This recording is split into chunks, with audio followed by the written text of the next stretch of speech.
Sometimes it takes us to go out to go in. Guys, What? how are you doing? This is Isaac the Stained Anderson. Wait, what? What? Huh? No, you already messed it. We played the ending for the intro partly. Tell people your name. Oh, my name is Tyler. I hate communism king. And this is a movie show where we talk about movie news Movie reviews. and everything in between. It just gets a little bit later. It's like 1997 internet whenever I do that kind of thing. Just kind of doesn't always get there, you know what I mean? The AOL dial-up next time. Yeah, you know. But it'll probably be faster than what you just did right there. So I'm just kidding. Guys, thank you so much for being here. We're going to have a fun time today. Or maybe not. That's for you to decide. Speaking about fun, Amazon is apparently going to be skipping theatrical releases for a lot of their films. And going straight to their online platform. Straight to the people. Straight to the... and I must say, I'm not excited for this. You're not excited for this? No, because the stuff they put on Amazon takes long for me to bootleg. I mean, you don't have to bootleg it. You can buy it like a normal citizen, you know? Yeah, but that costs money. Yeah, it's like almost like they made a piece of art that you will want to buy and support. And they released it on the internet. I should be able to bootleg it then. It's the Wild Wild West up there, man. Okay, well, first I think it's kind of neat, but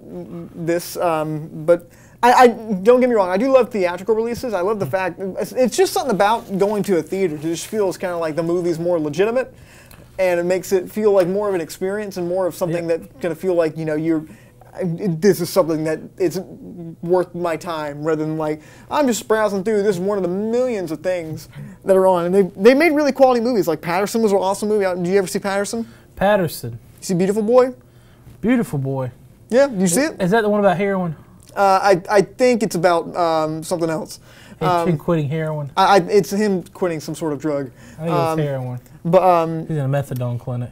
So they put out really good movies and everything now, but them skipping the theatrical release, I think we're going to see more and more of that. I think Netflix has really kind of been a huge proponent of that. But I can't get my free popcorn on Tuesdays if I don't go see the movie. Oh. If I have to see it and watch it online, I can't get free popcorn. Well, I mean, you can get free popcorn. You can bootleg it just like you get everything else. You just take it off the shelf. That's basically the equivalent of bootlegging popcorn. I don't steal physical things, sir. Yeah, you just steal imaginary things like films. I steal binary. I'm taking ones and zeros. Okay. Well, overall, I think this is a pretty interesting move for them. I don't think it's really gonna change the world, but I think in a way it kind of is. It's everybody's trying to push their own platform. I think it's kind of neat, but Amazon, keep doing what you're doing, except taking people's jobs or whatever else. Or like people or leaving New York, 25,000 jobs. I don't know what you're doing, Amazon. Jeff Bezos seems like a nice guy. He is. He can Speaking about Jeff Bezos, Bond 25 apparently got a new screenwriter. What? Wait, they're making another Bond movie? Yeah, we've only talked about it on the show like 19 times. I know, I'm joking. I'm being sarcastic. Yeah, so this is the 25th Bond film, obviously, and do you feel like there's Bond fatigue? Bond fatigue? No. Partly because they don't come out often enough for me to be fatigued with it. They're not like Marvel movies where it's like every other week there's like a superhero movie. It's like every 4 years or so we get a cool James Bond movie. I'm cool with that. And the new screenwriter, I believe his name is Scott Z. Burns, which just kind of sounds like a fun name. Scott Z. Burns. Scott Z. Burns. Scott Z. Burns. He wrote Contagion. I think he wrote The Informant. He also wrote The Bourne Ultimatum, which are three very competent films. Would you not agree? Yeah. I think they're very well-written films at the very least. I think they're very unique and creative films. At least Contagion, The Informant's kind of fun, and Bourne Ultimatum's kind of ends that trilogy in a really nice way. And Matt Damon's in all three. I'd say get Edgar Wright to do it. No, I don't think he'd be right for something like this. That'd be funny though, wouldn't it? Overall, again, I think it's a good decision. I mean, and he's British. Yeah, I mean, but that doesn't matter. And considering the biggest thing is, I don't want Daniel Craig to look like he wants to die during this. Like the last one, he looked miserable in. I don't know if that was just intentional or like he did say he would rather like slit his wrist than have to do this thing again, which he said, oh, that was just part of the stress and everything. But how do you think they should end kind of the whole Bond? Well, this era of James Bond, because obviously this feels like this is going to be his last. Time Machine, or soft reboot. But for real, like, what do you think? Time Machine, soft reboot. Is you being legit? I'm being legit, like goes back in time, or like he got Emmy that invents a time tunnel, and he goes back and it changes history, and then we get like X-Men First Class-esque reboot. I'm not. That sucks. How about a James Bond clone? That actually seems like something plausible that they could do. Pull this back. All the James Bond were children that were raised and that they were given the identity of James Bond. That's more interesting. We're getting better as we go. Like they're all brainwashed into thinking they're 006. 006. What about 007? No, 006 was Sean Bean. Oh, and you know it's like a rank and file they got. 06, 07, 08, 05, and that's well, like 06 was a failed 07.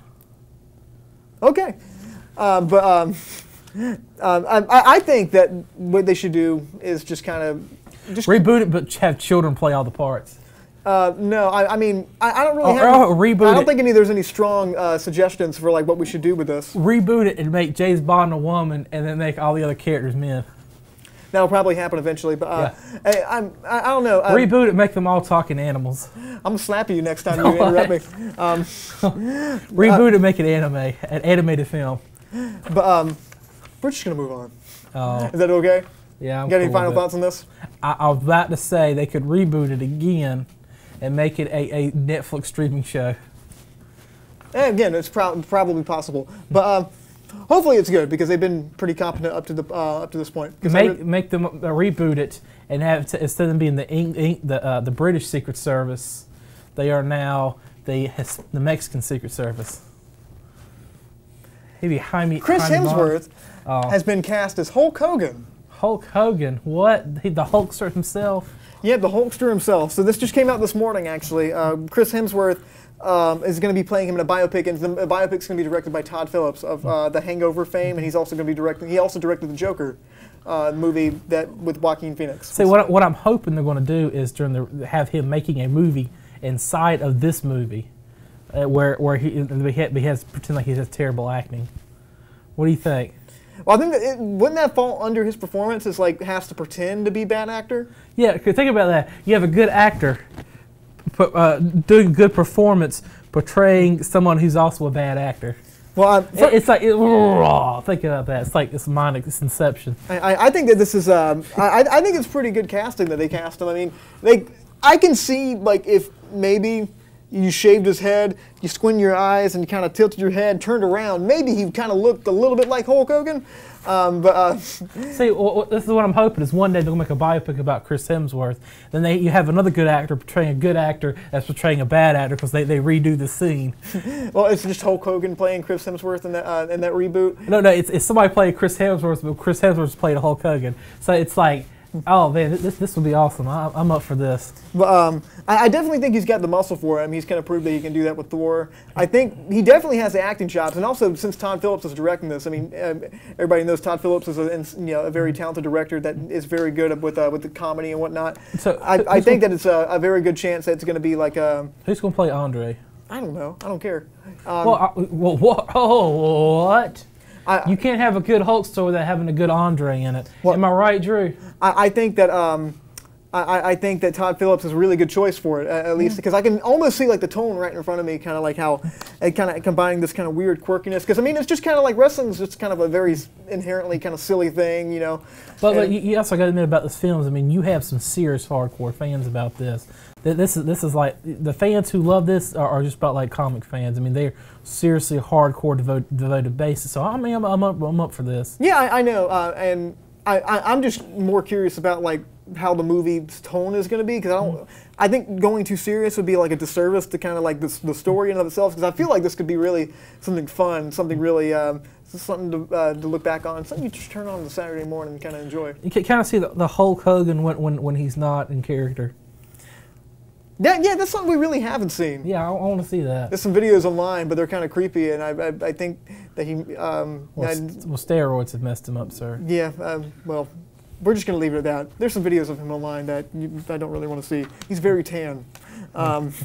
Speaking about very tan, Star Wars Episode 9 is apparently something that happened. And, get this, it wrapped. Just like Brian Wilson in the 80s. Just like Brian Wilson did? In the 80s. Lying in bed? Well, yeah, he lied in bed and smoked cigarettes and did drugs for like 4 years. But I thought that was in the 60s. After he heard forget about Brian Wilson. It was a joke. Sergeant Pepper, when he listened to the Sergeant Pepper Lonely Hearts Club Band. No, it's another discussion for another time. Yeah. But Star Wars Episode 9 is done filming, and apparently people are very excited about it. I'm Really? not being one of them. Tyler, what do you think about this? I don't care. I had a friend of mine who the last Star Wars movie destroyed him. It crushed him. Oh, yeah? He was. What's his name, Isaac Anderson? Oh, well, no, I won't say you were a big fan, man, but like this guy was a fan of all of them. He was a big fan of the prequels. He was a big fan of the original. I think I know the fellow you're talking about. Yeah, actually. and it crushed him. I mean, I honestly, I believe he told me he's less excited for Star Wars than he's not. He's the first time Star Wars is coming out that he's not hyped for it. Yeah, I think a lot of people actually feel that way. I saw the movie, I think 2 or 3 times. I mean, it's just a custom that like guys like us go see these movies a lot. But I remember seeing it the second time, just like, I don't know if I like it or not, because I kept wanting to think, like, I left the movie first off, I'm like, oh, it's great. Second time I watched it, I'm like, I don't know. The third time I watched it, I never wanted to watch it again. I didn't even get it on Blu-ray. Wait, you talking about this one? Yeah, I know, Episode 8. Oh, okay. The one leading up to it. And it kind of ruined, it tainted my excitement for the new one. I'm like, I legit don't care what they do for this new movie. See, for me on this part, I mean, you have one of the biggest pop culture icons in all of American history is Luke Skywalker. You can go around the world and ask somebody this is the entire world. You can go somewhere in Central Asia, who's Luke Skywalker? They can probably tell you who Luke Skywalker is, or at least show emotion like, know who Luke Skywalker is, and you just destroyed, destroyed this character. I mean, you have people. I'm not making this up. There are people saying, walk around saying, instead of what would Jesus do, saying, what would Luke do? Yeah, well, what would Luke do? And they're like, it crushed these people. You had a religion based around Luke Skywalker. Well, I mean, that's kind of... They destroyed it. They destroyed. Well, Star Wars in and of itself, I mean, after Episode 7 came out, like, they was like, we got to put out Star Wars everywhere. Got to put it out on the street. Make it rain Star Wars on all the fans. You can't get too much of Star Wars. And so I think it was just a little bit too much, too fast, too soon. See, another part of it is a lot of people saying Rian Johnson didn't understand the original Star Wars. I think he probably did, but he was so adamant to try to do something different that he kind of homogenized his own product. Because what somebody told me said, Luke was the hope. He was the new hope. That was my face when I saw The Last Jedi. Yeah. You're like, So a lot of people are saying, Abrams is back on this one. Yeah. So a lot of people are hoping he's going to undo a lot of stuff Rian Johnson did. And that was a big thing that's concerned to me, because so many people got turned off from this franchise after the last movie. It's like, well, I don't care. I'm like, I've already kind of made up my mind. I'm not going to go opening weekend because I just don't care that much. But I'm going to see it because I can review it, obviously. But yes, I mean, I feel like there's so many things that people hated from Episode 8 that they're going to try to either retcon or act like this didn't happen or try to fix, Or a lot of people probably hoping time travel happens in this one. It's going to be a soft reboot of the sequel. Well, Episode 8. I don't know. I imagine a very safe ending to this franchise. I imagine not a whole lot of confrontation. I imagine some social stuff in there, and I imagine some retconning, a lot of retconning. How much you bet the Empire's going to be building a giant galactic wall? I've already said stop it from happening. I'm not really going to do it, but if that happens, I might just walk out of the theater because I swear we've seen. How many of these have we seen so far? We've seen 3 of these. Yeah. Is that all that we have? Is that all we can do with Star Wars? It's giant Death Star, Rebels, Empire, lightsabers, Jedi, Sith. I don't care anymore. Yeah, I don't care. Like, can we just not let those original 3 movies be the original 3 movies and just be all right? Just, I don't know, bring in an outside villain, like bring in somebody that's not from this galaxy that's far, far away. Like Kathleen Kennedy.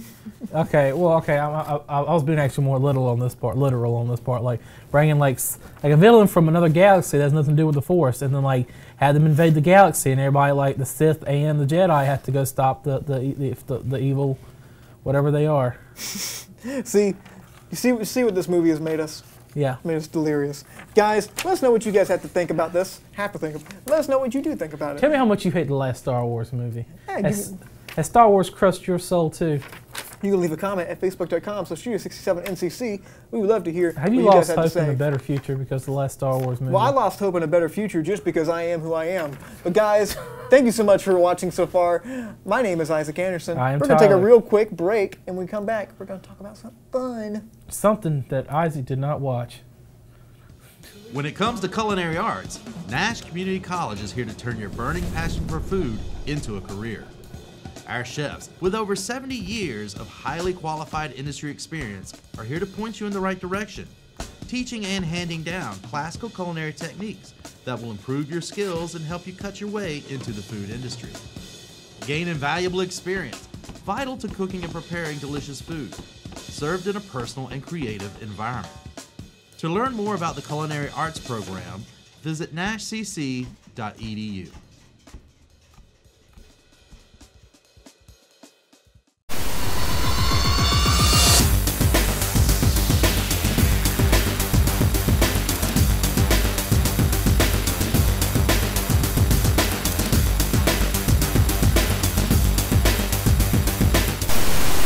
It's time to pursue your career in veterinary medicine.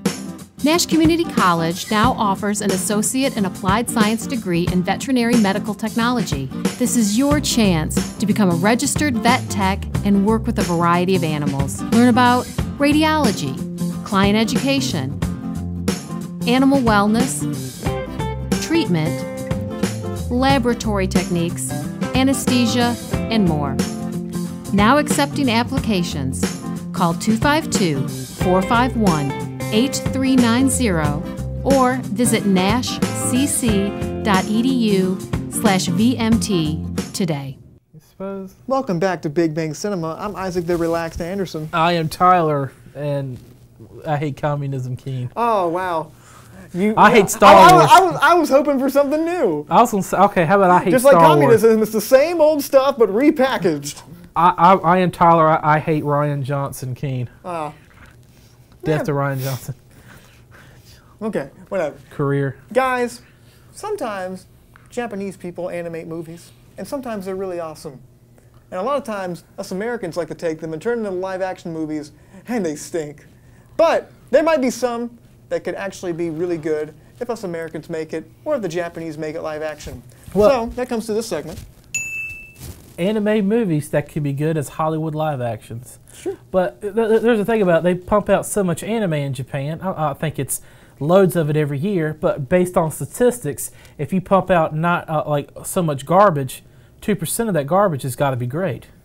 98% of it is terrible. 2% of it's got to be really good. Yeah. And we're going to talk about some of our top two of that 2%.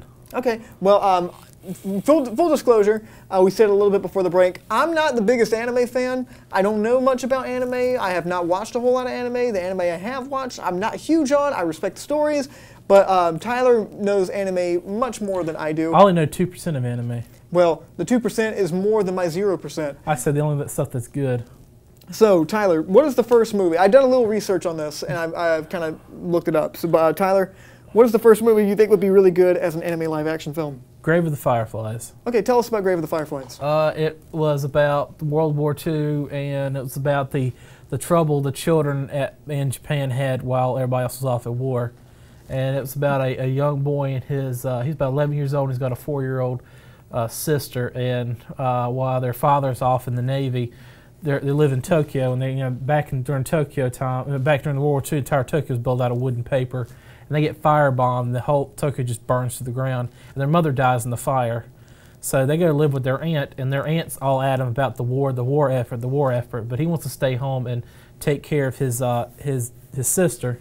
And she wants him to go join the war effort, and he doesn't want to. She eventually becomes resentful of him, and she eventually takes all their stuff, and she's like, you need to help out, so that they're sharing their food with her and shit. And then she starts calling them lazy and kicks both of them out of the house. So they start living in a fallout shelter for bombs, and a bomb shelter, the local, and they start scavenging food, and he starts stealing food, and they're homeless, and it was everything he could to take care of her, and she eventually. Well, don't spoil it too much from it. Just kind of tell me what makes it to the point where it would be really good to see live action. It was heartbreaking, dude. It was like. It was really, but the whole thing's a true story, and it's a heartbreaking story to watch. So this is actual true story. This is actual true. It was based off a book that was made to an award-winning anime film, and it was based off the writer's childhood experiences during the World War II. Okay. Well, if this were to be a movie, who do you think should play the main characters, and who do you think should kind of direct it? I'm gonna go ahead and say right now they should get some Asian American actors to do it. Okay. And this should take place in Japan, or get some Japanese actors to play it. So, but please have them speak English. Kind of some unknowns. Yeah, just don't have them speak in Japanese. Just have. You don't English. want to read subtitles? Do not want to read subtitles. On Lazy. You read Korean subtitles every single week. If the movies are in another language, I have to sit through and make my own story. You're the only person that watched Cold War with Korean subtitles. I watched about 20 minutes of that. I had to cut it off because I had about 20 minutes in as I invented my own story because I don't know what's going on. It was a silent movie. It was in French with Korean subtitles. I know, and you don't even read either one, or you don't speak either one. I don't speak either one of them. Well, anyway, back to Grave of the Fireflies. If someone was going to direct it, who would you want to direct it? That's why if you say Robert Zemeckis. You gonna say Robert Zemeckis? I was gonna say Robert Zemeckis. Okay, Robert Zemeckis is like your go-to for everything. Yeah, because even though he bombed with Welcome to Marwen. Yeah, that was his first critical bomb. Yep. Well, do you think why would he be good for Grave of the Fireflies? Because he respects source material. Sure. And he's a good director. And he's my favorite director. Okay. Well, I'll accept that. All right. So the next one. This one seems the most interesting to me. Grave of the Fireflies is really awesome, but this one really piqued my interest because it sounds so weird and messed up, and I can really see it as a live-action film. And I feel like I've seen things like this before. This movie pretty much launched Darren Aronofsky's. Darren Aronofsky. The guy that directed Mother. Pretty much everything he did was inspired. This movie inspired him to go into film. So this is the movie that was inspired him. It inspired him to go into filmmaking. Okay, well, can you explain to the people what Perfect Blue is? It's about mental illness. Okay. And it's about a local celebrity pop girl in a pop group wants to become really big, so she leaves the pop girl band, and she tries to get in the limelight, tries to become the big national celebrity. And she does degrading things that to become famous that pretty much start to destroy her. I mean, mentally, she's pretty much fractured because of it. I mean, she's doing things that she promised herself she would never do, and it's about the downward spiral of and the struggle and the exploitation. A lot of these young girl celebrities go through just to become famous. And it's terrible. I mean, it's sounds kind of like Requiem for a Dreamish. Yeah, this pretty much was Requiem. But I think she finally slips into mental. She loses her mind. She has a mental breakdown, and she's got a stalker, and it's just. No, don't spoil the whole movie. Just kind of. She starts losing her grip on reality. Okay. Well, first off, that seems kind of really interesting. I don't know. Are you sure that Darren Aronofsky he quotes this movie a lot, or? If you watch this and you watch Requiem for a Dream, you can pretty much pause it and see scenes where he got out of this. He's even got the movie rights for it. Oh, he does? Yeah, he bought the movie rights for Perfect Blue. That's yeah. So he couldn't be sued for copyright. Is there a walk-in refrigerator in this? No, there's no walk-in refrigerator, but it's you have scenes kind of like that about mental illness, and it's got drug abuse in it. And it seems really interesting. I can really see that being transferred into live action. So if this was going to be a movie, would you want Darren Aronofsky to direct it? I would say Darren Aronofsky. He probably because you say it different every single time. Darren Aronofsky, Darren Stroganoff, and yeah, it's what the hardest. Darren Aronofsky. Because if you watch this, and it really has vibe from some of his films that aren't Mother. Mm-hmm. Yeah, so they're all very over the top and kind of extreme. Yeah, so this is over the top and extreme, and I believe this is a big award winning. I'll say it was one of the first for the director who actually made the film, and the director who did this has actually made a long list of really incredible films. It's really acclaimed. A lot of people love this movie. I can't wait to see it. I haven't got to see it yet. But, it's messed up though. It's really messed up. Those are usually the ones that are the most interesting. Mm-hmm. But guys, let us know what kind of anime movies you think would be really awesome to be turned into live action films. You can leave a comment at facebook.com/studio67ncc if you would like to let us know. Berserk. Yes, you are. No, guys, I'm talking about Berserk, the movie. Thank you so much for watching so far. Thank you so much, everybody that watches every single week. We do appreciate it. Thank you. to death. Those are my little hand motions, my little PSA or passant for today. Yeah, just gonna go and do that right now. From the mouth of babes. For the Nash Community College culinary and hospitality students. You know what we're talking about. Yeah. So, next week on Quick Flicks, we're going to be talking about How to Train Your Dragon, whatever the last one is called. The Secret You can tell I World. love this series. You've never seen the series. I know I haven't, so we're going to come from two different perspectives on that. So, thank you so much for watching. My name's Isaac Anderson. I'm Tyler. Stay lovely. Stay classy.